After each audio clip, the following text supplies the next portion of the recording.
Out of Americans replaced the earliest Africans, this since prehistory.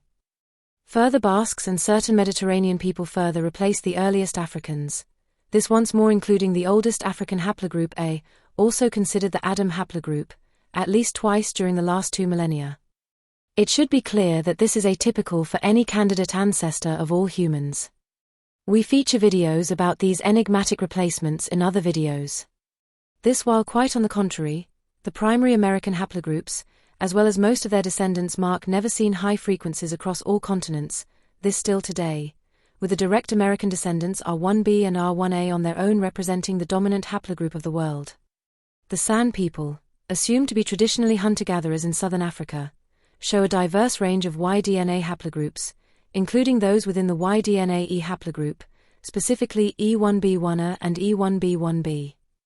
While E1b1a is more associated with Bantu agriculturalists, and E1b1b with Eastern African pastoralists, their presence in San populations suggests past gene flow and interactions between these groups.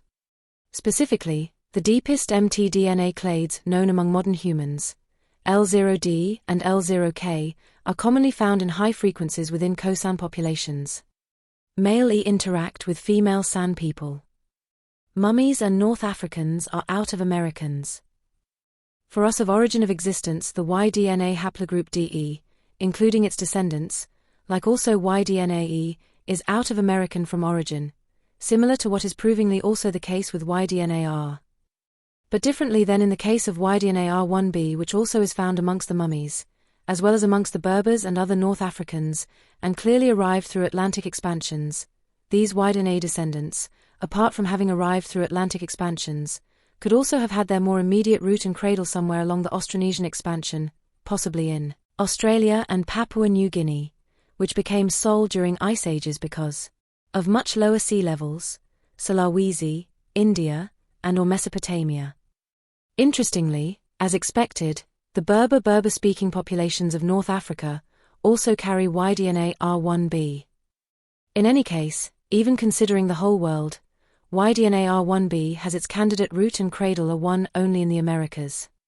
Autosomal genetic data from these populations conclusively demonstrate that the Guanches were more closely related to modern North Africans of Berber ancestry than to any other population that was included for comparisons. This suggests that modern North Africans of Berber ancestry are in fact American of origin. Mitochondrial Eve, mtDNA-L, is the only proof in favor of consensus. And out of Africa. As for now, mitochondrial Eve DNA, mtDNA-L, is the only proof. And ancestral marker, supposedly still standing in favor of consensus, as well as in favor of out of Africa, was present in all Neanderthals. Especially similar in the mid-group and period of the Neanderthals, so in the case of not looking any deeper, the first Neanderthals' women mothers would be the only candidate ancestor mothers. Or mitochondrial Eve of all modern humans. Except they are not, because Neanderthals have an ancestor, and obviously the ancestor passed down the mitochondrial Eve mtDNA-L to the Neanderthals. Since mitochondrial Eve mtDNA-L is human, the ancestors of the Neanderthals were humans, modern humans like us, or rather the original non-hybridized humans to be precise. Further, the haplotype tree shows and proves that the Neanderthals never landed in Africa, and are in fact Americans. To see this for yourself, just look up the haplotype tree of all humans, which is nothing else than the whole genome tree. All this means that the modern humans that passed down the mtDNA-L to the Neanderthals were in fact Americans. At least at some point in time. So there never was any significant out of Africa, and there surely was significant out of America. In other words, human history needs to be rewritten.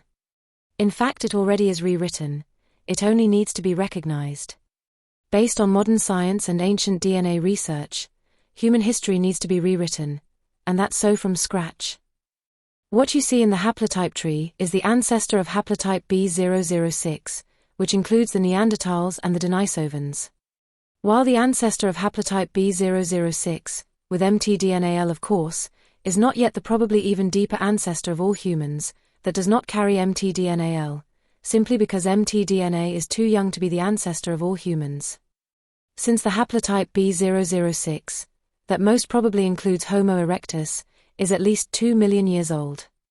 Consequently, the original ancestor of all humans, that does not carry mtDNA-L, must be at least 2 million years old.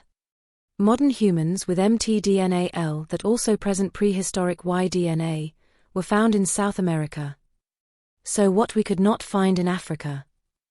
Mitochondrial Eve DNA or mtDNA-L was already found in the Americas.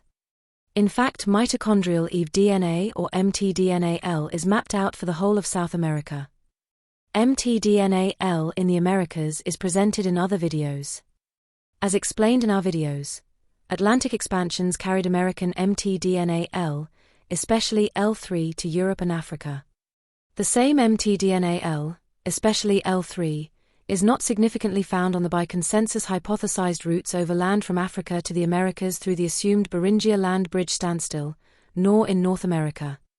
This should sound as an alert that mtDNA-L, especially L3, did not spread to all modern humans, and certainly not originally departing from Africa. Instead, mtDNA-L, especially L3, was spread departing from the Americas, this possibly first of all to Africa. That is also the reason that high frequencies of mtDNA-L in Africa occur exactly where the respective ocean and sea currents land or have reach of. It could not have been the Neanderthals that delivered any mtDNA-L to sub-Saharan Africa, because they were never present there.